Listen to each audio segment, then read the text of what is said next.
임경근 박사님은 사실 저와 같은 연구실 출신으로 연구실 선배인데요.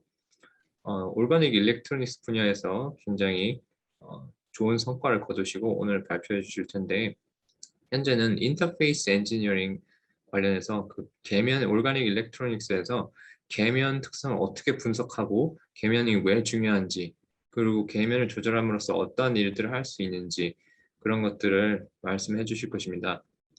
임경근 박사님은 2015년에 화학공대에서 학위를 받으시고 박사학위를 받으시고, 그다음에 2015년부터 2017년까지 독일 드레스덴 공대의 칼레오 교수님이라고 올간 일렉트로닉스의 대가이 계신데, 그 연구실에서 후닥으로 계셨습니다. 그리고 2017년부터 표준과학연구원의 선임연구원으로 계시고, 현재 UST의 부교수이시기도 하고 연세대 한국표준연구원 융합대학원의 겸임교수로 계시기도 합니다.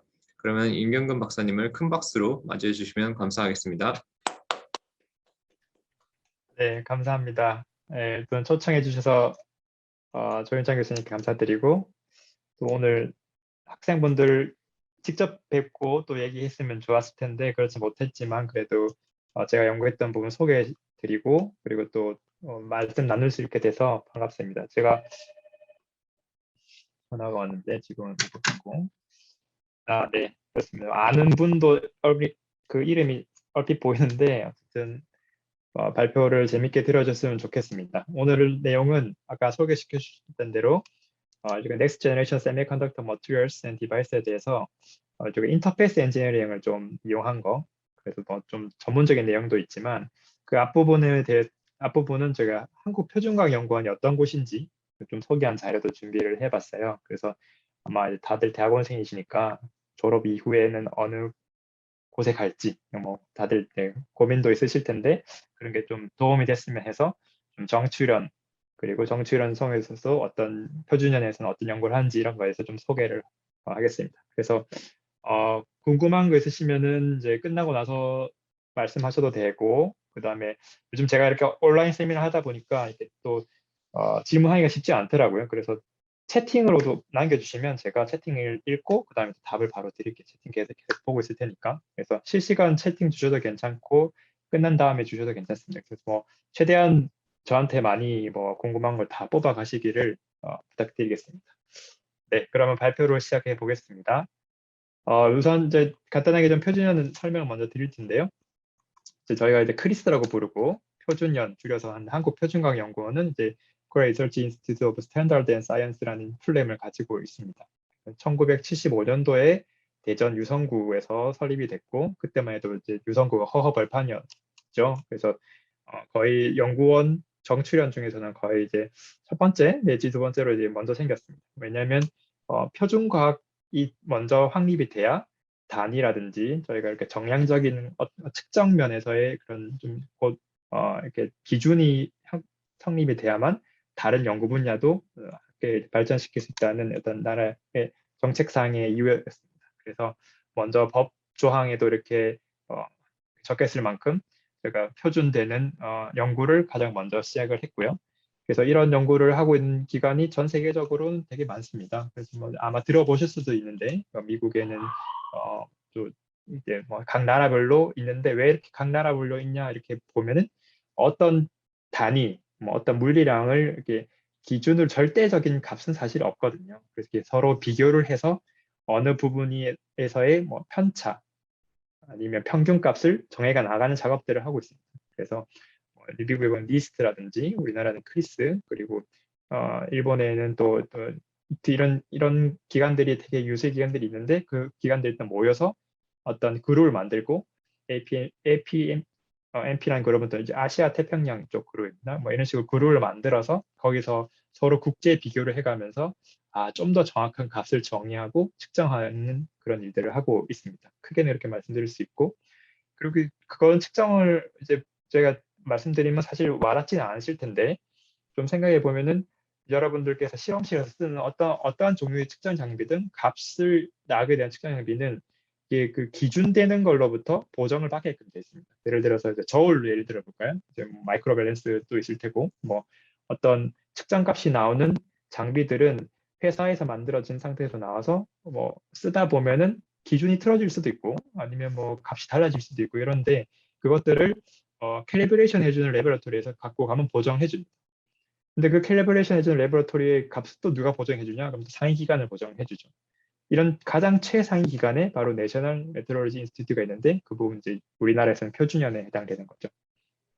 그래서 무게 여러분이 가지고 계신 무게의 정확도가 만약에 뭐 3승이나 마이너스 4승 그램 정도의 이렇게 정확도라면 그 윗 기관 같은 경우에는 더 낮은 단위를 이제 더 정밀하게 더 잴 수 있고 위로 올라가면 표준형 같은 경우에는 가장 정밀한 측정을 할 수 있는 기관이 되겠죠.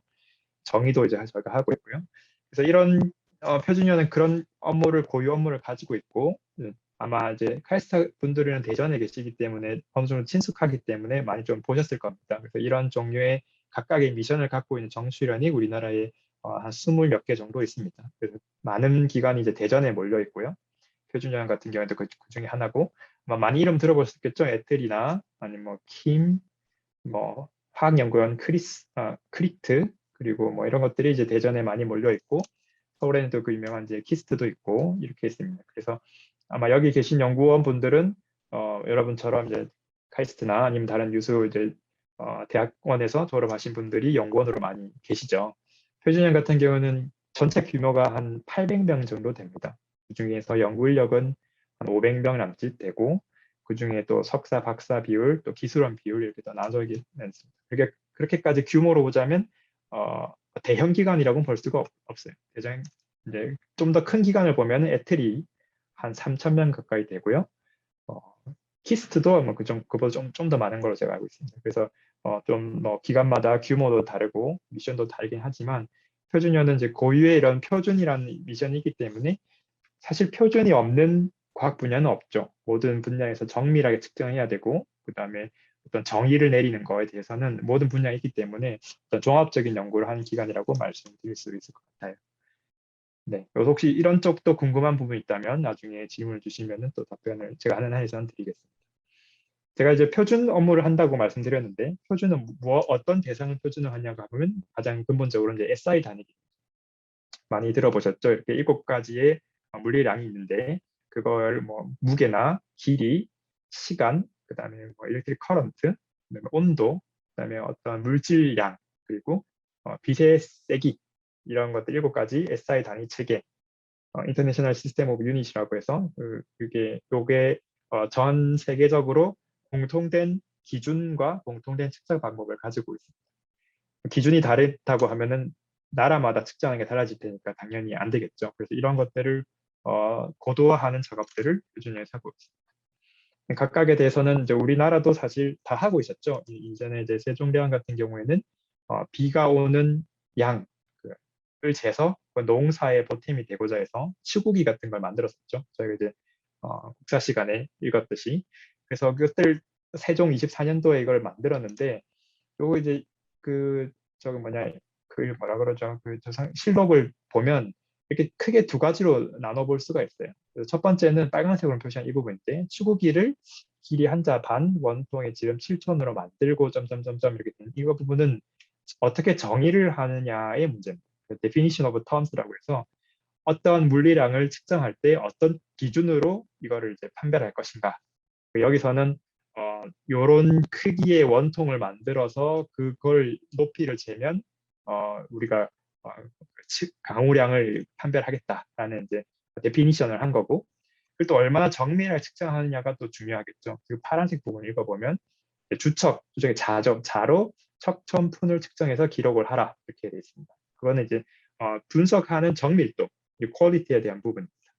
그래서 얼마나 정밀하게 정의를 하고 또 얼마나 정밀하게 측정을 하느냐가 표준의 큰 2가닥이라고 말씀드릴 수 있겠습니다. 현대에 와서도 마찬가지입니다. 이렇게 정의를 잘 내리고 그 다음에 잘 측정하는 부분을 잘 해야 되는데 이렇게 우리나라는 뭐 이제 훌륭하신 세종대왕께 이렇게 정의를 해주셨지만 그렇지 못한 나라들도 많았고 또 나머지 부분은 되게 혼란이 많았습니다. 예를 들어서 이제 미터 같은 경우 그 미터가 정의되기 전에는 길이를 정의하는 물리량이 뭐 100가지가 넘었다고 해요. 뭐 들어보면 피트, 뭐 큐빗, 인치 이런 것들이 굉장히 많았죠. 그래서 그 부분들이 영어도 많이 겹치면서 서로 나라 간에 아니면 민족 간의 다툼도 굉장히 많았습니다. 그래서 그런 것들 해결하기 위해서 1795년도에 프랑스에서 그 왕의 명령으로 인해서 기 단위를 정의를 해라라고 이제 명령이 내려졌죠. 그래서 자오선 길이의 뭐죠? 이렇게 1000만 분의 1을 이제 1m로 하기로 기준을 세웠습니다. 그때부터 우리가 이렇게 약속을 한 거죠. 자오선을 그럼 재하겠죠. 자오선이라는 건 적도에서부터 그 북극 극지방까지. 근데 그 당시에 과학자들이 실제로 이걸 쟀다고 해요. 걸어 다니면서 여기서부터 이제 그 측량을 해가지고 이 부분에서도 사람이 그 시대는 되게 말 타고 다니는 시대니까 뭐 과학자들이 여러 명 운명을 달리하셨다고 해요. 여기 측정하는데 힘들었기 때문에. 근데 결국 다 재서 그거를 1000만 분의 1로 나눠서 이런 원기를 만들었어요. 원기는 이제 영어로 프로토타입이라고 하는데 요게 원기를 만들어서 이걸 기준으로 이제부터 삼겠다라고 전 세계에 배포를 했습니다. 20몇 개를 만들어가지고. 그래서 아까 말씀드린 대로 떻게 데피니션 하는 성분 표준은 자우선 길이의 1000만 분의 1이라는 걸로 새롭게 만들었고 약속을 만들었고 측정하는 부분은 이제 요게 원기를 만들어서 여기에 대보고 길이를 이제 맞추자 이렇게 한 거죠. 그때의 정확도가 우리 이제 불확도가 불확실도를 줄여서 불확도라고 하는데 10의 마이너스 4등 정도 됐었습니다. 근데 문제가 있죠. 이게 잘 아시다시피 이제 금속은 온도에 따라서 민감해요. 온도에 따라서 길이가 늘어나기도 하고 줄어들기도 하고요. 그래서 또 영원한 물질도 아니고 그래서 이게 되게 오차가 굉장히 컸다고 해요. 뭐 이제 이게 앞으로는 이게 물리량으로 기준을 댈 수 없었기 때문에 우리 사람들이 과학자들이 모여서 회의를 했습니다. 아까 말씀드렸던 여러 그 내셔널 메트로로지 인스티튜트가 모여서 우리 이제 그러면 이게 너무 불확실도가 크니까 기준도 바꾸고 측정하는 방식도 바꾸자 이렇게 해서 새롭게 만들어진 부분은 기준은 이제 빛의 속도를 기준으로 바꾸고 그다음에 측정하는 것은 또 레이저 이런 헬륨 니온 레이저를 이용해 측정을 해보자. 그래서 결과적으로 빛의 이제 속도라는 것은 뭐 온도나 아니면 습도 이런 거 영향을 받지 않으니까 좀 더 정확하게 될 수 있어서 10의 마이너스 10승 정도까지 설티티가 낮아진 것을 볼 수가 있습니다. 이런 식으로 그 길이의 단위 1m를 정의하는 기준과 측정하는 방식이 많이 진보되어 왔고요. 이게 진보되면 우리가 뭐가 좋아질까? 뭐 이렇게 의문할 수 있겠죠. 아예 뭐 10의 마이너스 4승도 1m고 10의 마이너스 10승도 1m인데 우리 내 키가 뭐 100, 170, 뭐 9였던 게 170, 갑자기 180 되는 것도 아니고 이게 무슨 상관일까라고 생각할 수 있을 것 같아요. 근데 이런 부분들이 과학 기술이 발전됨으로 해서 실생활에 영향을 주는 부분이 되게 큽니다. 의외로 큰데요. 이제 또 하나 예를 들어보면 1초를 정의하는 방법이 1955년도에는 이렇게 세슘 아토믹 클락 원자시계라고 하는 부분 이렇게 1초를 정의했습니다.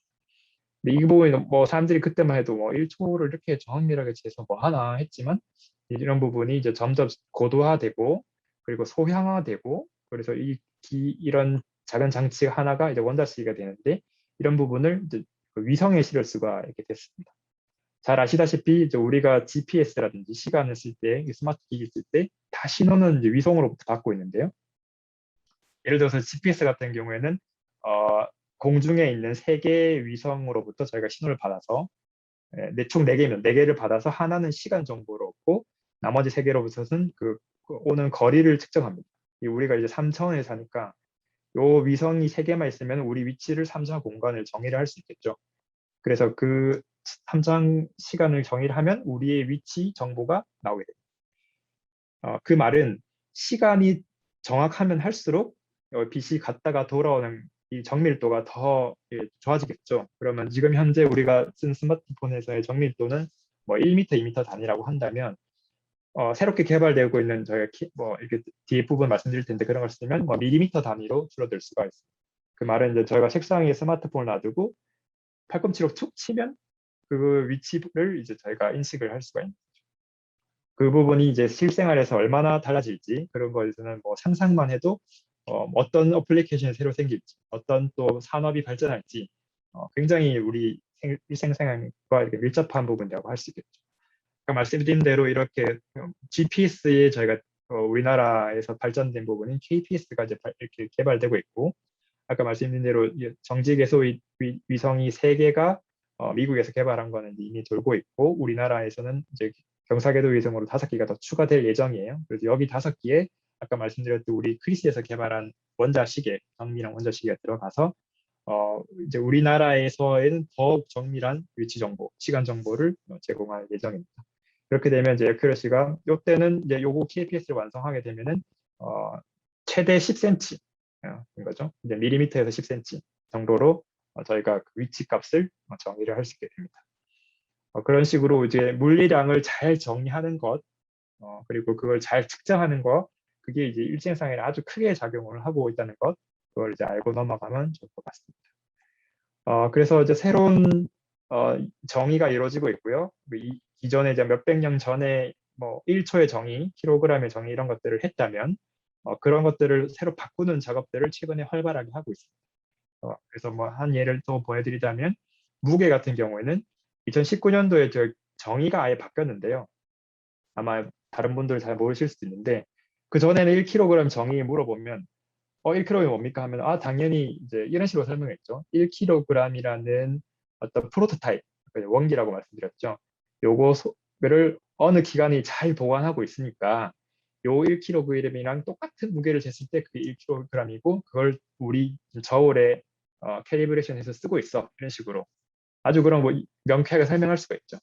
근데 이 원기 같은 경우에는 또 오차 큽니다. 그러니까 아마 알듯이 금속으로 이루어져 있으니까 금속은 또 저기 산화가 잘 되죠.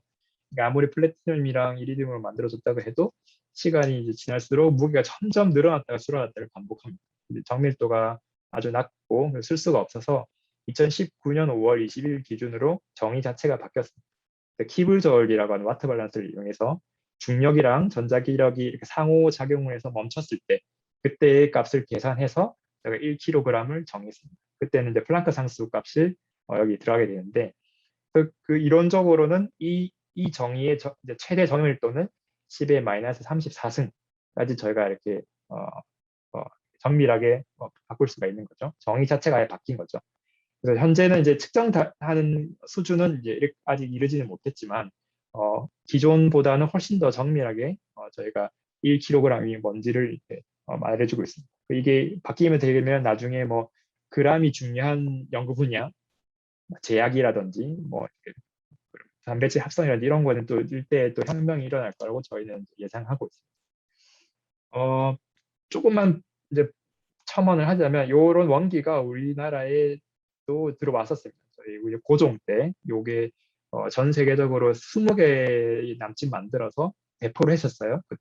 그때도 우리나라가 이걸 받아가지고 이제 그러면 좀 선진화를 하기 위해서 이렇게 과학기술 발전하기 위해서 받았었는데 일제감정기 때 일본한테 한번 뺏겼다가 다시 또 찾았다가 또 6.25 때는 또 저기 이제 인민군한테 한번 뺏겼다가 또 다시 찾았다가 그래서 결국에는 우리나라가 결국 찾아내서 지금 표준연에 보관하고 있습니다. 워낙 이게 운명이 좀 구구절절해서 많이 이제 훼손이 돼서 실제로 원기로 쓸 수가 없고 그 다음 원기 를 해서 저희가 3개 정도를 더 받아서 쓰고 있다가 이제 이번에 아예 기준이 이렇게 바뀐 거죠. 그래서 이런 역사를 가지고 있다는 것도 재미삼아 말씀을 드렸습니다. 그래서 이렇게 바뀌게 돼서 이런 SI 단위 체계를 정의를 바꾸고 정밀하게 측정하는 그런 연구도 하고 있고 또 저 같은 사람, 저처럼 이제 응용 연구를 하는 사람은 그거와의 좀 더 거리는 있지만 좀 표준이랑 관련된 부분에 대한 응용 연구를 진행하고 있습니다. 예를 들어서 저희 이제 근처 팀에서 하고 있는 경우에는 VR 장비, 그의 멀미의 표준을 재보자. VR 하시면 약간 좀 멀미가 있는 거 아시죠? 이렇게 저는 좀 심한 편인데 그때 멀미를 어떻게 값을 재야 될까? 그리고 아까 말씀드린 시계 1초를 어떻게 잘 잴 것인가? 그리고 코로나 이제 제가 이렇게 진단 키트를 만들게 되는데 그때마다 시험하려면 저희가 항상 살아있는 코로나를 쓸 수가 없으니까 코로나 이제 바이러스 쓸 수가 없으니까 비교하는 표준 물질을 개발한다거나 그리고 아니면 수소 자동차에서 유령 표준을 재는 그런 또 과학기술을 발전한다거나 이런 식으로 꼭 저희가 이렇게 재미없는 SI 단위 체계만 하는 건 아니고 그런 펀더멘탈한 연구로부터 파생되는 응용 연구에도 저희가 활발하게 연구를 진행하고 있습니다. 제가 오늘 말씀드린 부분은 대부분 이제 그런 쪽 쪽에서 이제 유기 반도체 소재를 이용한 좀 그 미래 소자들, 뭐 태양전지라든지 트랜지스터 그쪽에서의 어떤 새롭게 잘 측정하고 또 새롭게 정의하는 것, 그에 대해서 오늘 말씀드릴까 합니다. 그래서 아까 소개시켜 주셨듯이 저는 표준연에 있는 임경근이라고 하고, 저 카메라 보이지 생긴 거 이렇게 생겼습니다. 그리고 연구실 이름은 라이트 인포메이션 머티리얼스 랩이라고 해서 그냥 줄여서 인랩이라고 부르고 있습니다. 그래서 지금은 이제 표준연에서 연구를 하고 있고, 또 좀 학생을 받아서 이제 또 연구실을 또 꾸미고 있습니다. 이 부분에 좀 다시 한번 소개를 해드릴게요. 그래서 좀 연구 내용을 이제 좀 넘어가 보면, 첫 번째는 이제 태양전지 관련해 가지고 말씀드릴 텐데요. 태양전지 쪽에서의 가장 문제점이 무엇이었을까를 한번 슬퍼도 간단하게 보면, 태양전지는 아시다시피 이제 세미컨덕터 소재를 이용해서, 세미컨덕터 소재가 밴드 갭을 가지고 있으니까 거기에 태양빛이 들어가면 태양빛을 흡수를 하고 그거를 전기 에너지로 뽑아내는 그런 간단한 장치입니다. 근데 그때 우리가 그런 광전 변환 효율이라 그래서 광에서부터 전기로 변환하는 효율을 높이면 높일수록 좋겠죠. 그래서 그 효율이 높아지면 이렇게 되면 그만큼 우리가 버려지는 에너지가 없이 전기 에너지를 많이 뽑아낼 수 있게 되는데, 그때 태양광에서부터 이제 뽑아내는 그런 밴드 갭을 잘 조절하면 많은 태양광을 흡수할 수 있게 됩니다. 왼쪽 보시는 그래프처럼 세미컨덕터 밴드 갭을 소재마다 다르지만 이걸 잘 조절하게 되면 이게 그 블랙바디 리밋이라고 부르는, 여기 태양광에서 나오는 그런 웨이브랭스를 최대한 흡수할 수 있는 영역까지 저희가 이렇게 계산을 해볼 수가 있겠죠. 그때 계산을 해봤더니 거의 한 33%가 맥시멈이 된다라는 거를 계산했습니다. 그 말은 이제 태양빛이 에너지가 100이 들어오면 33만큼까지가 가장 최대한 우리가 쓸 수가 있는 거죠. 현존하는 이제 세미컨덕터 밴드 갭을 이용한다면. 근데 이제 그런 여러 가지 소재가 있지만, 제가 오늘 말씀드릴 부분은 이제 페롭스카이트를 좀 많이 말씀드릴 텐데, 페롭스카이트를 태양전지를 만들어서 이게 소자 특성을 재보면, 아이디얼하게는 아까 말씀드린 대로 이제 서클릭 카이저 리밋이 33%라고 말씀드렸는데, 아이디얼하게는 이렇게 예쁜 그런 이제 이제 커브, IV 커브를 이제 보여줘야 된다면, 피행 정션을 기초하기 때문에 이렇게 피행 정션과 비슷한 커브가 나오는데요. 근데 이제 실제로는 이제 이렇게 나오는 거죠. 기전력이라고 부르는 그 볼테지 값도 낮아지고 커런트 값도 줄어들게 됩니다. 그럼 여기서 이제 그 로스가 생긴다는 건데, 그 로스의 대부분은 인터페이스에서 많이 생기는 걸로 분석이 되고 있습니다. 그 말은 무엇이냐 하면은, 어떤 그런 태양전지 소자를 만들었을 때 그 소재가 가지고 있는 특정한 에너지 파장이 흡수하는 그런 밴드 갭, 그걸 잘 조절해 가지고 최대한의 그 강흡수를 얻어낸다고 해도 인터페이스에서 어떤 로스가 생긴다면 이렇게 좋은 그 소자를 기대할 수가 없는 거죠. 그렇기 때문에 우리가 인터페이스에서 어떻게 에너지 레벨을 잘 맞춰주고 어떻게 연구를 잘 하냐에 따라서 여기 빨간색 있는 부분이 극복될 수 있다. 이렇게 말씀드릴 수 있겠습니다. 그래서 또 그런 에너지 레벨에 잘 맞아지는 뿐만 아니라 또 그런 계면에서의 또 여러 가지 문제점이 있는데, 그 중에 하나는 수명 문제가 또 있습니다. 그래서 어떤 예를 들자면 이제 위에 양전극, 음전극이 이렇게 있다면 그 기면 사이로 물이나 아니면은 어떤 산소, 그리고 또 빛에 의해서 좀 화학적인 반응이 일어나거나 열적인 에너지가 가해지게 되면 소재 자체가 디그레이션 되기도 하고, 또 인터페이스에서의 또 디테레이션이 생기기도 합니다. 그래서 그런 부분들이 결국에는 소자가 우리가 안정되게 구동을 해야 되는데 만들어진 지 얼마 안 돼 가지고 수명이 다해 가지고 작동하지 않는다든지 그런 식으로 되겠죠. 그래서 우리가 인터페이스 쪽에 우리가 잘 처리를 해준다면 이러한 문제점들을 극복해서 장수명의 태양전지를 또 만들 수도 있습니다. 그래서 저희가 인터페이스 연구를 한다고 하는 것은 이렇게 여러 가지 문제점, 그다음에 인퓨리티가 들어와가지고 아니면 불순물들 디펙트가 들어와가지고 생기는 문제점들을 잘 막아주기도 하고요. 그다음에 찰지가 잘 통해야 되는 부분, 그런 것들을 더 잘 통하도록 만들어주는 역할도 하고, 그래서 인터페이스가 이 소자에서 아주 크리티컬한 문제다, 이렇게 말씀드릴 수 있겠습니다. 좀 약간 이건 기술적인 부분인데요. 뒷부분에 제가 기전력 부분을 계속 말씀드릴 텐데 기전력이 오픈 서킷 볼티지라고 하는 부분입니다. 이 부분이 계속 말씀드릴 텐데 정확하게 제가 다 끝까지 말씀드릴 수는 없겠지만 이 부분이 이제 조절되는 부분이 주로 이제 밴드갭 에너지 그, 그 빛을 받아들이는 세미컨덕터의 밴드갭 차에 의해서도 결정이 많이 되고 그리고 또 그 밴드갭을 가진 세미컨덕터와 메탈 계면의 에너지 옵셋에 의해서도 결정이 많이 된다는 것 먼저 말씀드리고 시작을 하고 싶어요. 왜냐하면 이제 밴드갭에 의해서 결정되는 부분은 많은 부분이 알고 있는 사실입니다. 빛을 받아들여 가지고 엑시톤 페어가 딱 생긴 다음에 엑시톤 페어들을 잘 뽑아낸다면 그게 마치 폭포와 같이 그 위치 에너지를 저희가 포텐셜로 저희가 뽑아낼 수 있는 거죠. 근데 뽑아낼 때 제가 계면에서 만약에 로스가 생긴다면 마치 이제 계단이 있는 것처럼 가장 높은 폭포에서 떨어지는 에너지 위치 에너지를 뽑았어야 되는데 중간에 계단이 하나, 둘, 세 개가 있고 마지막에 떨어진다면 우리가 그만큼 위치 에너지를 잃는 거겠죠. 그래서 그런 부분이 이제 오프셋이라고 말씀드릴 수 있겠어요. 그래서 전체 VOC가 결정되는 부분은 밴드의 에너지도 영향을 주고 그다음에 그 계면에서의 오프셋이 영향을 주더라. 그러면 이제 우리가 이렇게 예상할 수 있겠죠. 높은 효율의 소자를 만들려면 오프셋이 없는 인터페이스를 만드는 게 더 유리하겠구나 이렇게 제가 생각을 할 수 있겠습니다. 그래서 제가 했던 연구는 좀 복잡하지만 이제 그런 오프셋을 연구했다. 이게 이제 첫 번째입니다. 그래서 오프셋이 왜 생기고 어떻게 생기고 그다음에 어떻게 줄일 수 있냐에 대해서 연구를 했다고 말씀드릴 수 있겠습니다. 그래서 결론을 먼저 말씀드리자면 이게 페롭스카이트의 에너지 밴드의 먼저 오른쪽 보신 것처럼 이렇게 생겼는데 뭐 밸런스 밴드 맥시멈, 뭐 컨덕션 밴드 미니멈 이렇게 있으면 이게 자체가 또 그런 이제 완전 단결정이 아니기 때문에 이 안에서는 쉘로 디펙트가 생길 수밖에 없는데 디펙트 스테이트가 이렇게 생기게 되면 디펙트 스테이트에 이렇게 피닝된 부분 인터페이스 에너지 스테이트가 좀 더 아래쪽에 이렇게 형성이 돼서 뭐 결과적으로는 이제 오프셋이 가장 없는 그런 디바이스를 만들 수 있었다는 게 첫 번째고 그게 어떻게 매칭이 되느냐를 기술적으로 이렇게 제가 분석한 게 저의 일이라고 말씀드리겠습니다.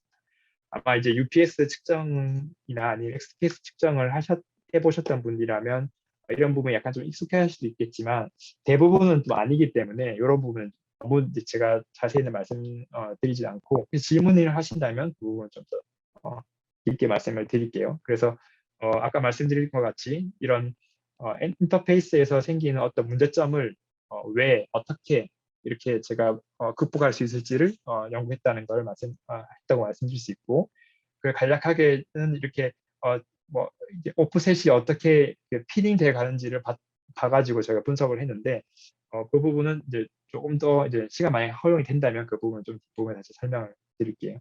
그래서 결과적으로는 페롭스카이트라는 소재에서 그런 이제 우리가 원하는 거는 이제 로스가 없이 차지가 리스트럭션 돼야 되는데 기존의 뭐 다른 메탈 일렉트로드나 아니면 홀 트랜스퍼 머티리얼 기존에 이제 상용화된 물질들 썼을 때는 필연적으로 이제 오프셋이 발생할 수밖에 없었어요.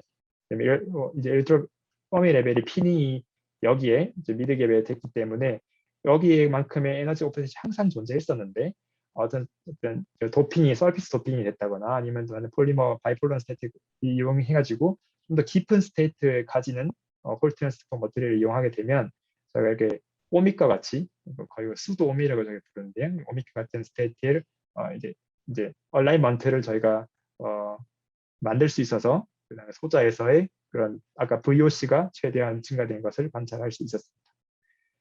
또 그거는 별개로 또 아까 저희가 썼던 소재들은 또 좀 공기 중에 다른 액티브한 소재들이랑 반응성이 많이 없는 반응하지 않는 소재들을 이용했기 때문에 예를 들어서 이제 플로리네이트된 폴리머를 이용했기 때문에 공기 중에 있는 산소나 수분을 저희가 효과적으로 막을 수가 있었고요. 그리고 또 전극에서 올라오는 임퓨리티들도 효과적으로 막을 수가 있어요. 그래서 수명이 증가되는 효과도 볼 수가 있었고요. 그래서 최종적으로는 어떤 차지가 잘 빠져나오게끔 해주는 역할 그리고 임퓨리티가 우리가 막 섞이거나 아니면 다른 층으로 이렇게 이동하면서 성능을 떨어뜨리는 그런 효과를 줄여주는 효과 그런 거 두 가지를 발견을 해서 논문을 보고를 할 수가 있었습니다. 그래서 이 결과를 이용한다면 저희가 쓰는 이런 페롭스카이트 핵전지가 고효율과 장수명을 기대할 수 있겠죠. 그래서 이런 연구를 현재까지도 진행하고 있습니다. 그리고 또 다른 이제 부분은 그런 소재들 중에 여러 가지 다양한 소재들이 많은데 이제 인터페이스에 쓰이는 소재 중에서는 뭐 이노가닉 소재도 있고 오가닉 소재도 있고 오가닉 소재 중에서는 폴리머도 있고 또 이제 뭐 단분자 아니면 또 폴라한 소재, 넌폴라한 소재, 물에 녹는 소재 아니면 유기용매 되게 다양합니다. 이것들이 이제 공정상 필요에 따라서 다양하게 쓰이고 있습니다. 열증착을 하기도 하고 스미 코팅을 하기도 하고 그런 대량 생산을 위해서 뭐 다른 뭐 코팅법을 이용하기도 하죠. 그 중에 이제 CP라는 소재가 있는데요. 이게 컨주게이티드 폴리일렉트라이트라는 소재입니다. 이제 이름을 좀 뜯어보면 컨주게이티드 됐다는 말은 이제 그런 그 탄소 분자들이 이제 단일 결합, 이중 결합, 단일 결합이 연속되면서 이게 이제 흐를 수 있다는 거죠. 전기를 흐를 수 있는 그런 파이파이 본드를 가지고 있다는 뜻이 되겠고, 그게 이제 컨주게이트드라는 말이고, 그 다음에 폴리일렉트라이트라는 말은 폴리머인데, 그 다음에 이런 먼저 이렇게 펑션기에 저희가 아이온을 가지고 있게 돼서 물이나 아니면 폴라한 솔벤트에 녹을 수 있습니다. 그럼 이제 일렉트로라이트라고 부르는데 그 단어가 이제 합쳐지었다고 생각하시면 돼요. 그래서 컨주게이티드 폴리 일렉트라이트라고 하면 이런 특성을 가지고 있는 소재, 고분자 소재라고 생각하시면 되겠고 줄여서 제가 CP라고 부르고 있습니다. 이 CP를 이제 이런 페롭스카이트나 아니면 플렉서블한 소자에다가 적용하게 되면 여기서의 그 아이온들을 가지고 있기 때문에 어떤 특정한 방향으로의 다이폰 모먼트를 가지게 되는데 그 다이폰 모먼트가 어떻게 형성되는지에 대해서는 기존의 연구에서는 잘 밝혀지지가 않았어요. 그냥 약간 상상만으로 얘는 이제 네가티브 포지티브니까 뭐 어느 방향으로 있지 않을까라는 이제 상상만 가지고 있었는데 실제로 그 부분이 어떻게 형성되는지에 대해서는 연구가 부족했어요. 제가 했던 두 번째 연구는 그게 왜 이 방향으로 형성이 되고 그걸 바꿀 수는 없고 그걸 또 소자에 적용시켜 가지고 가장 좋게 만들 수는 없을까라는 걸로 이제 시작을 한 연구라고 말씀드릴 수 있겠습니다. 네, 아까 말씀드린 CP는 이제 두 종류의 CP를 대표적으로 말씀드릴 텐데요.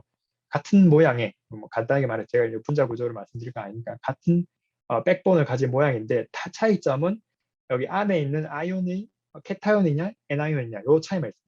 플러스냐 마이너스냐. 플러스인 이제 CP, 마이너스인 CP를 두 개를 동일하게 써보고 그다음 특성을 분석을 해봤을 때 이렇게 에너지 레벨은 달라지는 것을 확인했죠. CP를 쓰지 않았던 방망에서는 변함이 없었지만 CP를 코팅했을 때는 케타이온이냐 에나이온에 따라서 뭐 펑션이 증가를 하기도 하고 감소를 하기도 합니다. 이거는 이제 여기 아래 보시는 그림처럼 뭐 백균 레벨이 이렇게 시프트가 반대로 되니까 아마 이게 켈빈 프로브나 아니면 CV나 UPS 같은 걸 측정해 보셨다면 이렇게 제가 그릴 수 있겠죠. 근데 이렇게 끝나지 않고 여기다가 외부에서 필드를 간 다음에 한쪽 방향으로 다이포먼트 정렬을 시켜서 다시 재봤더니 정렬이 되는 걸 확인했어요. 그 말은 각막이 이미 형성이 됐지만 외부에서 주어지는 필드에 따라서 이 내부에서의 다이포먼트 방향을 바꿀 수 있다. 업 다이폴, 다운 다이폴이 이렇게 따로 있었던 것들 업이나 아니면 다운으로 이렇게 저희가 만들 수 있다. 이렇게 분석을 한 거죠. 그래서 소자를 만들어서 처음에는 이렇게 이런 에너지 레벨에 따라서 극명하게 나눴던 소자 성능이 외부에서 필드를 가는 과정, 저희가 이거를 이름을 일렉트릭 폴링이라고 이름을 명명했는데요. 폴링 과정을 하게 되면 한 방향으로 달포먼트 형성되기 때문에 소자 성능이 거의 아이덴티컬하게 되는 걸 볼 수가 있습니다. 더군다나 그 부분이 폴링하는 바이어스의 크기나 방향에 따라서 리버서블하게 바뀌는 것도 볼 수가 있었고요. 그 안에서 계속 이제 바뀌는 거죠. 돌아가는 거죠. 그렇게 되면 우리가 그 한 방향으로 정렬을 한 다음에 그 안에서 어떻게 형성이 되는지를 한번 보자. 이렇게 해봤을 때 이렇게 그림을 보여드릴 수 있습니다. 이제 여기가 이제 포토 액티브 레이어 부분이고 이 부분이 이제 일렉트로드인데요. 가운데 인터페이스에 아까 말씀드린 CP 소재가 코팅이 되어 있고 그다음에 특정한 방향으로 다이포먼트에 정렬이 되어 있습니다. 그 이후에 저희가 필드를 가해서 일렉트릭 필드를 가해서 폴링하게 되면 여기에 있던 다이폴 모먼트 방향이 정반대로 바뀌는 거죠. 그 부분이 아이온들이 이제 카운터 아이온들이 이렇게 형성이 돼 있다가 한쪽 방향에 다른 쪽 방향으로 이렇게 넘어가서 필드에 따라서 이렇게 바뀌겠죠. 넘어가서 다이폴 모먼트 형성이 된다는 것을 저희가 유추해 볼 수 있었고, 가장 재미있는 점은 이 넷 다이폴 모먼트가 형성되는 게 이런 소재 내에서의 인트린식한 다이폴 모먼트에 의해서 형성되는 게 아니라 인터페이스에 의해서 결정된다는 것을 저희가 최초로 발견을 했었습니다. 그 말이 뭐냐면 어떤 소재가 가지고 있는 고유의 다이폴 모먼트가 소자에 영향을 미친 게 아니라 그 소재가 접한 면, 금속이랑 접하거나 아니면 세미컨덕터랑 접한 면에서의 이 가상의 디커플드 된 인터페이셜 다이폴 모먼트가 가장 강력하게 메이저하게 이 소재 내의 다이폴 모먼트를 결정하더라. 이거를 저희가 발견을 했습니다. 그 사실을 이용해 가지고 저희가 소자를 만들었을 때 아까 말씀드린 케타이온이나 애나이온이 상관없이 같은 방향으로 정렬을 할 수가 있었고, 그때 그 정렬 방향이 아까 말씀드린 대로 그런 그 소재 자체에 결정된 사항이 아니라 얼마든지 인터페이스에서 바뀔 수 있는 그런 물리량이었다는 것을 알 수가 있습니다. 그런 부분들도 저희가 이제 발견해가지고 논문을 제출을 했었고요. 그리고 이제 태양전지 부분에서는 제가 이런 식으로 인터페이스 소재를 새로 개발을 하고, 그다음에 그 인터페이스 소재를 소자에서 그 어떤 식으로 적용하는지를 분석하고, 그다음에 왜 그렇게 메커니즘이 형성되는지를 분석하는 게 주로 제 연구였다고 말씀드릴 수 있겠습니다. 그래서 소재를 개발하는 거, 소재를 분석하는 거, 소자로 분석하는 거, 이렇게를 많이 해봤고, 아마 이제 지금 만약 그쪽으로 연구를 하고 계신 학생분이 계시다면 또 저랑 또 뭐 궁금한 내용이나 아니면 공동 연구 이런 것들 하는 거는 재밌을 것 같아요. 그래서 연락을 주신다면 뭐 분석을 제가 도와드린다거나 아니면 소재 개발하는 거에서 제가 또 같이 참여한다거나 하는 거를 해볼 수 있을 것 같습니다. 편하게 질문 주시면 좋을 것 같고요. 이게 태양전지 부분은 이렇게 제 결론을 내리고 뒷부분은 좀 더 이제 트랜지스터 쪽을 다시 한번 간략하게 말씀을 드릴까 해요. 트랜지스터는 뭐 제가 너무 많은 분야라 다 이제 말씀드릴 수 없지만 오늘 말씀드릴 부분은 좀 더 새로운 타입의 트랜지스터, 새로운 모양, 새로운 형태이지만 기존에는 저희가 이룩할 수 없었던 성능을 나타내는 그런 좀 뭐랄까요, 좀 파이오니어한 그런 연구에 대해서 말씀드릴까 합니다. 그래서 기존의 이런 플렉서블한 소자들의 발전 방향인데요. 이렇게 좀 보면은 70년대에는 이제 플렉서블 심플런 트랜지스터가 나왔었고, 여러분도 아시다시피 오팻이 나왔고, 그 다음에 이제 OLED 같은 경우, 그래서 이제 뭐 상용화가 됐죠. 그리고 뭐 나머지 뭐 배터리나 아니면 센서, 태양전지 이런 것들도 나오면서 점차 이제 성능이 증가를 하고 있습니다. 근데 경향을 보면 이제 이런 소재들을 이용해 가지고, 그러니까 플렉서블한 소재들을 이용해 가지고 소자를 만든 경향을 보면 최종적으로는 여러 가지 그런 기능들이 포함이 돼야 되고 성능도 증가되는 걸 볼 수 있습니다. 그 말은 한 소자 내에 이런 다 기능이 들어가야 되고 그다음에 고성능이 들어가야 된다는 것을 알 수가 있습니다. 이게 뭐 차세대라고 우리 볼 수 있는 부분은 다 그런 것들이 우리가 뭐 삼성에서 만든 뭐 갤럭시 폴드 이런 것들 단순히 스마트폰으로는 하나의 기능만으로는 이제 차세대로 볼 수가 없죠. 거기다가 어떤 기능이 더 계속 들어가야 되고 성능이 더 증가되야만 되는데 그것들을 하기 위해서는 이런 기존에 있던 기능들을 합치고 그 다음에 더 정밀하게 조밀하게 만들어야 된다는 그런 이제 조건들이 있는 거죠. 그 조건을 이제 뛰어넘어야 이렇게 차세대 디바이스를 개발할 수가 있게 되는데 기존에 있던 문제점을 가장 먼저 꼽으라고 한다면 뭐 이런 플렉서블 일렉트로닉스 분야에서 기존의 문제점이라 하면 아마 오가닉에서는 뭐 여러 가지 문제가 아직 좀 난제가 있습니다만 성능이 아직 낮다는 거죠. 그 채널 이제 트랜지스터로서의 성능, 그러니까 스위칭을 하는 온하고 오프하는 성능이 매우 느렸던 것이 가장 큰 문제라고 할 수 있겠습니다.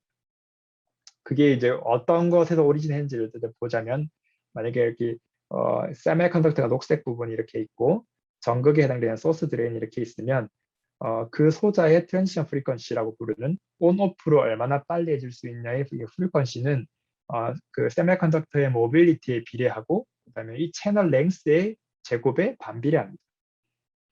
근데 그래서 요 L 값을 줄이기 위해서 많은 기업들이 엄청난 투자를 하죠. 뭐 아마 들어보시면 뭐 UV, EUV 뭐 삼성이 개발해서 뭐 네덜란드 그 ASML 뭐 그런 데서 뭐 한 대당 뭐 몇 천억이죠. 그런 거 리소그래피 장비를 이용해 가지고 뭐 개발해서 5나노 선폭의 반도체 소자를 개발했다. 3나노 선폭의 개발했다. 이런 것들 아마 뉴스를 보셨을 겁니다. 그 선폭에 해당되는 부분이죠. 여기죠. 채널 랭스를 줄였다. 줄이게 되면 이제 두 가지 성능에 우리가 기대할 수 있겠죠. 트랜지션 프리퀀시가 매우 빨라질 테고 더 빨리 온오프를 할 수가 있게 되고 동일 면적에 더 많은 디바이스를 집어넣을 수가 있게 되죠. 그래서 그렇기 때문에 차세대에서는 뭐 다들 기를 쓰고 그런 비싼 리소그래피를 지불하면서도 여기를 줄이려고 노력하고 있습니다. 근데 오가닉 디바이스 우리가 이제 가지고 놀 뭐 오가닉 세미컨덕터, 폴리머 이런 걸 이용한 일렉트로닉스는 그렇게 선폭을 많이 줄일 수가 없어요. 그렇게 그런 표토 일렉트로닉을 하려면 식각도 해야 되고 그런데 그 오가닉 소재가 크게 견딜 수가 없습니다. 그래서 제가 생각하는 부분은 이렇게 레터럴하게 만들어진 게 아니라 버티컬하게 만들어진 소자를 이용하게 되면 채널 랭스가 단순히 소스 드레인의 그 두께, 여기 있는 세미컨덕터 두께만으로 정해야 되기 때문에 가장 그 이상적으로 두께를 랭스를 줄일 수 있지 않을까 생각을 했습니다. 그래서 소자를 만들 때 이렇게 레터란 일렉트로드를 형성하는 게 아니라 버티컬 형성을 해보자. 그렇게 되면은 우리가 가장 빠르고 그 다음에 이렇게 수직 방향으로 또 적층을 할 수 있으니까 한 층, 두 층, 세 층 쌓을 수 있으니까 또 동일 면적에 또 많은 성능은 이제 높은 성능을 내는 디바이스를 만들 수 있지 않을까 이렇게 시작을 한 거죠. 그 부분이 바로 이제 버티컬 오가닉 심플 트랜지스터라고 말씀드릴 수 있습니다. 좀이 분야도 좀 여러 가지 소자 형태가 있는데 오늘 말씀드린 부분은 크게 두 가지를 먼저 말씀드릴까 해요. 그래서 이제 오가닉 퍼메어블 베이스 트랜지스터라는 부분과 그다음에 오가닉 필드 이펙트 트랜지스터 부분이 있습니다. 두 개의 차이는 이제 버티컬이라는 공통점이 있고 워킹하는 메커니즘은 많이 다른데요. OPBT 같은 경우는 이게 에미터, 콜렉터 이게 이제 소자로 치자면 여기가 소스, 게이트, 드레인입니다. 소스, 게이트, 드레인이 수직하게 마주보고 있어서 이런 메이저 캐리어가 소스에 들어와서 콜렉터를 이렇게 빠지게 수직하게 이렇게 이동하게 되고 보펫 같은 경우는 가운데가 소스입니다. 미들 일렉트로드 소스고 이제 이렇게 게이트에서 어큐뮬레이션 됐다가 드레인으로 빠지는 그렇지만 소자는 이렇게 버티컬하게 형성되어 있는 그런 디바이스입니다. 이렇게 디바이스를 디자인해서 채널 랭스라고 하는 부분은 이제 에미터에서 콜렉터까지 거리가 되겠죠. 그래서 여기서의 뭐수 나노미터 수준으로 이렇게 줄일 수 있는 그런 장점이 있습니다. 이렇게 만들었게 되면 문제점이 기존에 좀 있었는데요. 첫 번째는 이제 그런 워낙 이제 디바이스를 만들었을 때 이 부분이 투과를 해야 되기 때문에 에미터에서 콜렉터 사이로 이런 캐리어가 지나갈 때 베이스 게이트에 해당되는 베이스를 통과를 해가지고 가야 되는데 그때 이렇게 미세한 나노 전공 그러니까 홀이죠. 홀을 만들 수가 없었어요. 기존에는 만들었다고 해도 안정성이 매우 떨어져서 여기서 제대로 된 게이트 역할을 하지 못했는데 그런 부분 또 그리고 보펫에서는 또 이렇게 잘 이렇게 돌아가야 되는데 이런 것들을 소스 드레인으로 리키지를 줄여야 되고 뭐 여러 가지 좀 문제점이 있었는데 이렇게 빨간색으로 표시한 부분 여기에다가 저희가 새로운 소재를 써서 개선을 시켰던 것이 제 이제 연구의 부분이었습니다. 어떤 소재를 썼냐 하면 아노다이징이라는 걸 방법을 이용해서 알루미늄을 알루미늄 옥사이드로 아주 손쉽게 바꿀 수 있는 부분인데 그게 이제 이런 증착 방식과는 다르게 형상이 아주 잘 보존된 채로 표면만 알루미늄 옥사이드가 이렇게 생기게끔 만들 수가 있었습니다. 그래서 이렇게 만약에 증착하는 거를 예로 들면 만약에 이런 식의 3차원 형상을 우리가 밑에 만들어 놓고 식각이나 아니면 어떤 방법을 리소그래피 이런 걸 이용해서 만들어 놓고 그 위에다가 알루미늄 옥사이드 같은 거를 데포지션 하게 되면 그 섀도우 이펙트가 생기겠죠. 그러니까 잘 안 된 부분 아니면 뭐 더 되는 부분들이 생길 텐데 아노다이징을 하게 되면 이게 일렉트릭 필드에 의해서 그 액체에 닿는 부분은 다 동일한 두께로 이제 알루미늄 옥사이드를 생기기 때문에 아주 균일한 알루미늄 옥사이드를 이렇게 방향이랑 상관없이 얻을 수가 있었습니다. 그래서 이 알루미늄 옥사이드를 이용한 캐패시턴스 측정을 재봤을 때는 리니어하게 두께에 따라서 변하는 걸 볼 수가 있었고, 또 이제 얇고 또 이런 디펙트가 없기 때문에 캐패시턴스가 큰 것을 볼 수가 있었습니다. 그래서 이 소재를 이런 가운데 미들 일렉트로에 적용을 해서 게이트로 이용을 했고, 그다음에 그거를 이제 소자로 이렇게 만들었을 때 보시는 이제 TME처럼 이렇게 만들 수가 있었습니다. 그래서 이제 장 전극이 위에 있고, 그다음에 C60 이제 N-타입 세미컨덕터죠. 그거를 이제 하고 그 중간에 미들 일렉트로드가 이렇게 형성이 되는데, 이 부분을 좀 자세히 보시면 미세하게 구멍이 뚫려져 있고, 그 구멍을 이제 덮고 있는 이제 알루미늄 일렉트로드가 위아래 그리고 전공 사이까지 균일하게 알루미늄 옥사이드가 형성된 것을 볼 수가 있었습니다. 그래서 알루미늄 옥사이드가 기존에는 이렇게 균일하게 예쁘게 생길 수가 없었는데, 옥시데이션을 시키는 방법을 이를 전기학적 방법을 이용해 가지고 하게 되니까 아주 그 게이트 특성을 잘 볼 수가 있었던 거죠. 그래서 특성을 재봤을 때 온오프 레이쇼가 높고, 그다음에 리키지 커런트가 거의 측정되지 않을 정도 수준까지 낮아지는 것을 확인을 했었습니다. 그래서 이렇게 만들어진 소자는 아까 말씀드린 대로 버티컬로 형성되기 때문에 채널 랭스에 해당되는 부분이 탑 일렉트로드랑 바텀 일렉트로드 사이 거리가 되겠죠. 그래서 이 부분을 얼마든지 우리가 줄일 수 있기 때문에 지금 이 상황에서는 저희가 50나노, 50나노 정도로 위에까지 해가지고 이제 100나노, 200나노 가까이 이제 두께가 되는데, 그 줄였을 때는 40메가헤르츠 정도 되는 수준인데, 이게 이제 현존하는 오가닉 디바이스 중에서는 가장 빠른 트랜지션 프리퀀시라고 할 수 있습니다. 그 말은 이제 기존의 레터럴 방식으로 모빌리티 좋은 소재를 쓴다거나 이렇게 접근하는 방식이랑 다르게 패러다임을 바꿔서 수직하게 했을 때는 C60 같은 소재는 아마 나온 지도 발견된 지도 꽤 오래됐고 그렇게까지 모빌리티가 좋은 소재는 아닙니다. 근데 이제 이런 파이오니어 워크햇을 이용해서 이렇게 구조를 바꿔서 봤을 때는 기존에 보고됐던 것과는 차원이 다른 가장 빠른 스위칭 스피드를 나타내는 걸 볼 수가 있습니다. 그래서 이제 추후 연구로는 이제 여기에다가 저희가 좀 더 다른 모디피케이션을 해서 이제 목표로 하는 부분은 이제 기가헤르츠까지 가는 부분인데요. 그렇게 되면 저희가 쓰고 계신 핸드폰 같은 경우는 이제 5G, 5G는 그런 수준이죠. 이제 2.4 기가헤르츠면은 이제 2G가 되는 거고 이렇게 되는데, 저희가 이제 플렉서블한 소자이면서도 아주 빠른 통신 속도를 이제 기대할 수 있는 그런 디바이스를 개발 중에 있습니다.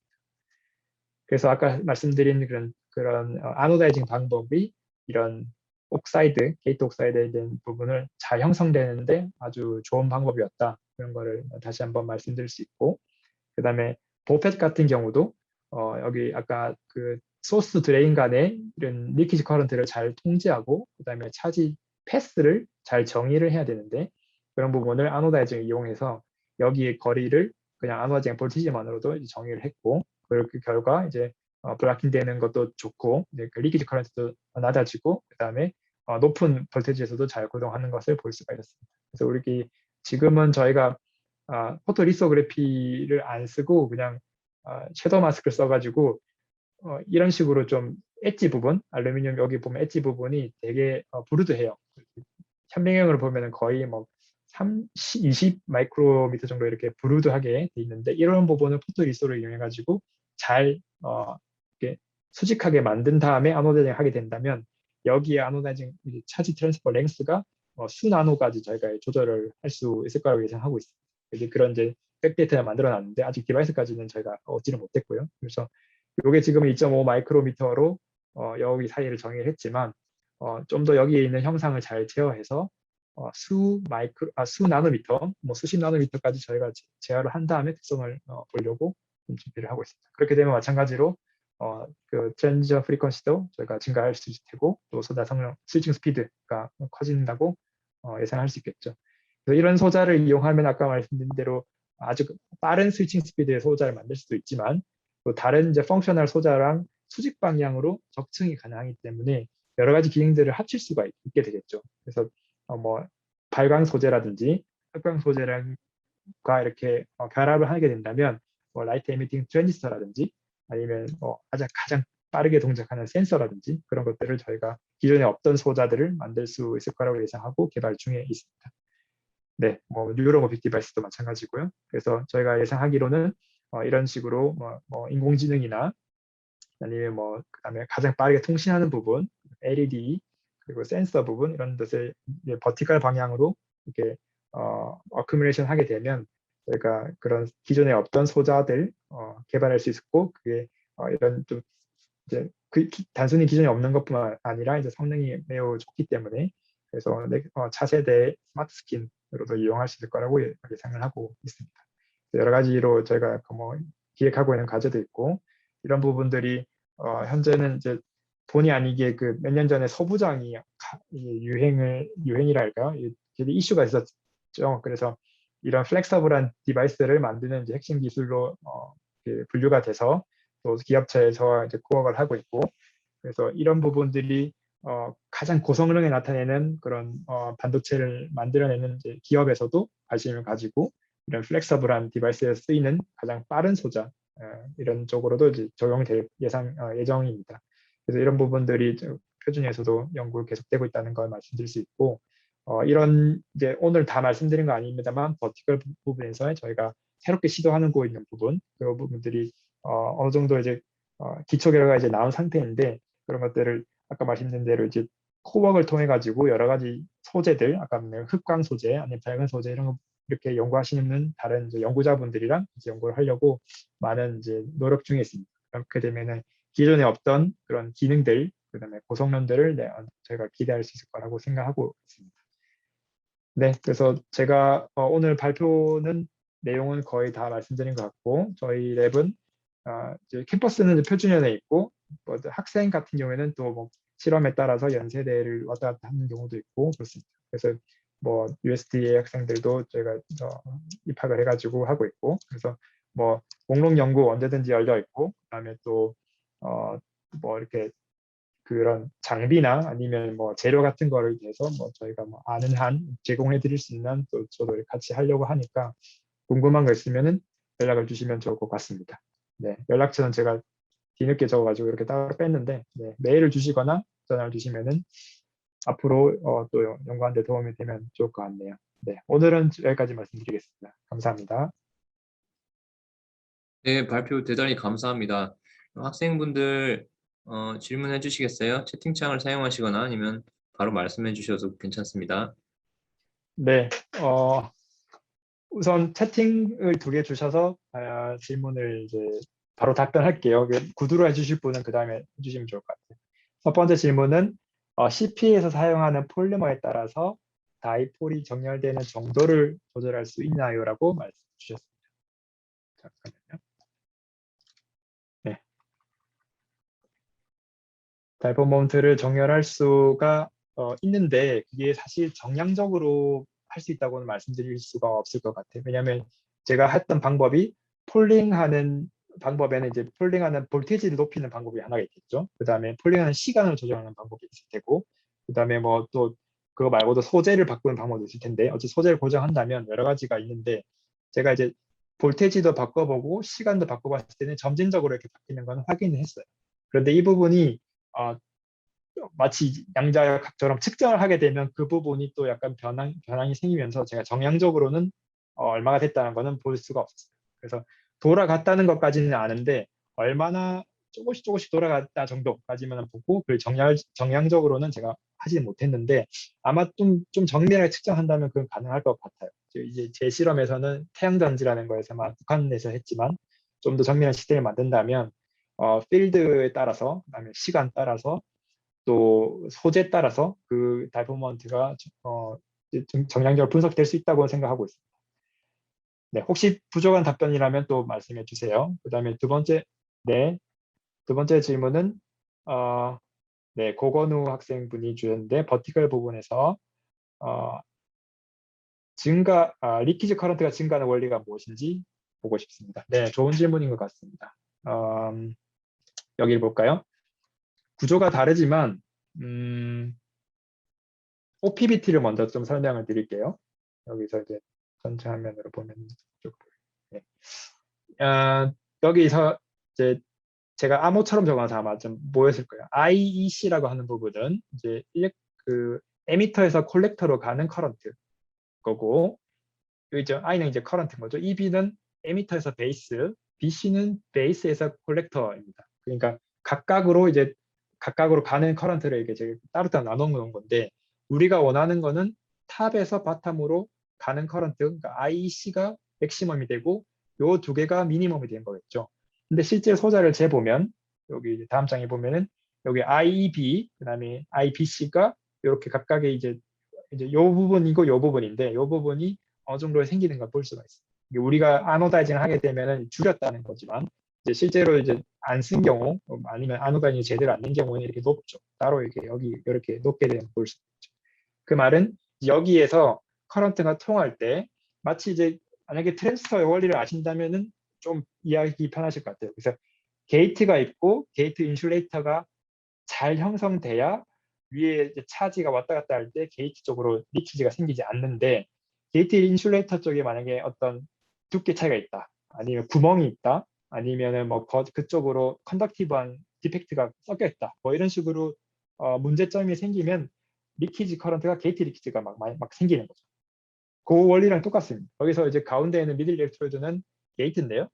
게이트 쪽에 이게 게이트 옥사이드가 잘 형성돼야 되는데, 아까 말씀드린 그런 문제점이 없어야 되는데 기존에는 그 문제가 컸던 거죠. 구멍이 있거나 예를 들면 이제 이런 그린 것처럼 옥사이드가 요거 오른쪽과 비교하면 좀 못생겼죠. 이게 뭐 옥사이드가 띄엄띄엄 있거나 아니면 뭐 이렇게 비어 쓰게 되면 결국 메탈릭한 게이트 쪽으로 세미컨덕터가 직접적으로 닿으면서 그쪽으로의 그 필드가 생기면서 이제 빠져버리는 거죠. 그러면 이제 게이트 리키지가 형성되고, 뭐 나머지 원리도 사실 크게 다르진 않습니다. 보펙 같은 경우도 여기에서는 이제 소스 드레인 간의 리키지가 컸는데, 왜냐하면 여기는 두께가 옥사이드가 막 8나노 정도 되기 때문에 되게 작은데 필드가 걸리게 되면은 뭐 우리가 원하는 이 방향으로 움직이지 않고 이렇게 드레인으로 바로 빠져버리겠죠. 근데 기존의 방식은 이게 뭐 따로 증착을 해가지고 SiO2 같은 거를 만드는 방법이었는데, 이게 잘 형성이 안 된 경우는 많이 리키지가 생겼어요. 그런 것들을 이제 옥사이드로 결국 이제 통일을 해보자면 옥사이드, 게이트 옥사이드 아니면 소스 드레인을 막는 차지 블락킹 이런 옥사이드가 예쁘게 잘 형성돼야 그런 리키지를 막을 수 있다. 네. 기존에는 그게 안 됐기 때문에 리키지가 컸다. 이렇게 말씀드릴 수 있습니다. 부족하면 추가 질문 주십시오. 그리고 세 번째는 네.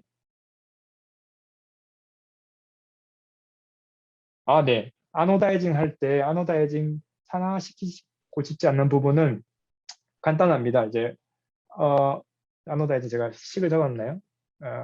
식을 제가 빼버렸는데 알루미늄이 옥사이드랑 만나면서 알루미늄 옥사이드 바뀌는 아주 간단한 수식이. 그래서 옥사이드랑 반응하지 않는 소재를 덮어버리면 그 부분은 산화되지 않겠죠. 예를 들어서 골드, 아니면 뭐 이너트한 뭐 플로리네이티드 폴리머라든지 그런 것들을 덮어버리면 그 부분은 산화되지 않습니다.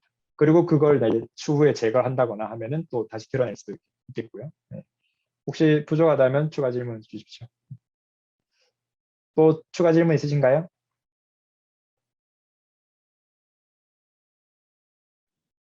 네. 제가 하나 여쭤보겠습니다. 네. 이런 벌티컬 트랜지스터는 지금 세계적으로 지금 얼마나 지금 연구가 된 수준인가요? 상당히 최근에 연구가 되기 시작했잖아요. 네. 수평형에 비해서는. 네. 그러면 지금 세계적으로 얼마나 지금 연구가 되고 있는 시점인지 음, 연구 시기별로 그런 게 좀 궁금하고, 그리고 이게 나중에 네, 레터럴은 레터럴만의 역할이 있고 버티컬은 또 버티컬만의 역할이 있을 것 같은데, 그게 어떻게 엔드 프로덕트에서 달라질 수 있을지 그런 네. 거에 대해 여쭤보려고 했었습니다. 네. 두 번째 질문을 먼저 말씀드리면, 그 구조상의 차이가 있기 때문에 당연히 어플리케이션도 달라질 수밖에 없습니다. 제가 이제 버티컬에서 장점은 채널 랭스랑 그다음에 트랜지션 프리퀀시, 스위칭 스피드 이렇게 말씀드렸지만, 레터럴한 거랑 비교를 하자면 구조상의 차이가 분명히 있죠. 예를 들어서 다시 처음으로 들어가 볼까요? 이제 여기 같은 경우 딱 봐도 소스 드레인은 여기 드러나 있죠. 여기 그 레터럴은 어, 오가닉 세미컨덕터 드러나 있죠. 그래서 이 부분은 오가닉 세미컨덕터가 그 외부랑 어떤 접촉을 해야 되는 경우, 예를 들어서 이제 뭐 센서, 바이오 센서라든지 뭐 어떤 안티젠, 안티바디를 여기 붙여가지고 어떤 반응을 해야 되는 그런 거에서는 적합한 구조라고 볼 수 있습니다. 반대로 버티컬은 세미컨덕터가 갇혀 있기 때문에 이 부분이 이제 뭐 외부랑 반응하고 이런 건 할 수가 없고, 뭐 소스 드레인 중에 하나를 투명하게 만든다면 좀 낫겠지만 또 좀 투과하는 면에서도 좀 부족한 부분이 있을 수가 있습니다. 한쪽 면은 뭐 만약에 할 수 없다면, 근데 여기 이 부분은 또 빛을 받는 부분은 또 아주 바로 받을 수 있기 때문에 좀 더 반성이 적고 있고, 그래서 구조상 문제점 때문에 분명히 레터럴이 가야 되는 부분과 버티컬한 부분은 분명히 좀 다르다고 할 수 있겠습니다. 그리고 첫 번째 질문은 제가 어떻게라고 말씀드릴까 생각을 해봤는데, 일단 유수의 연구자들이 하고 있고, 네, 뭐 영국의 시링하우스 그룹, 그다음에 뭐 미국에서 양양 그룹, 그다음에 독일에서 칼레 그룹도 하고 있고, 우리나라에서도 카이스트도 좀 하고 있습니다. 이제 하고 있고, 근데 편수라든지 아니면 뭐 이렇게 그런 부분에서 아직은 메이저라고 볼 수는 없을 것 같아요. 왜냐하면 이렇게 막 많이 쏟아지고 있는 상황은 아니지만, 근데 냈다고 하면 이게 새롭기 때문에 여러분도 아시겠지만 뭐 어떤 결과를 낼 때 뭐 신규성이나 진보성을 저희가 따지게 되잖아요. 얼마나 새롭냐, 아니 얼마나 더 잘했냐, 요건데 신규성에서는 이 부분이 아주 좋기 때문에 기존이랑 다른 아이디어를 써가지고 새롭게 어떤 특성을 나타내는 것만으로도 뭐 논문이나 특허 면에서는 좀 이렇게 많이 나가고 있는 것 같습니다. 그래서 뭐 이렇게 그런 뭐 페롭스카이트나 아니면 뭐 좀 메이저한 그런 분야면 좀 편수는 적지만 되게 저는 유명한 분야라고 보고 있습니다. 아직도 해야 될 것들이 많고요. 그래서 혹시 관심 있으시다면 논문 좀 찾아보신다면 저기 이제 그 유승엽 교수님께서도 하고 계시고, 그래도 뭐 최근에서도 이런 아까 말씀드렸던 것 중에 이제 버티컬로 했을 때 다른 발광 소자랑 결합해가지고 그다음에 좋은 특성 내는 거, 그런 것들도 이제 올해 이제 퍼블리시가 됐었고요. 그런 것들 다양하게 시도 중에 있습니다. 네, 말씀 감사합니다. 그럼 다른 질문 혹시 더 있으신가요?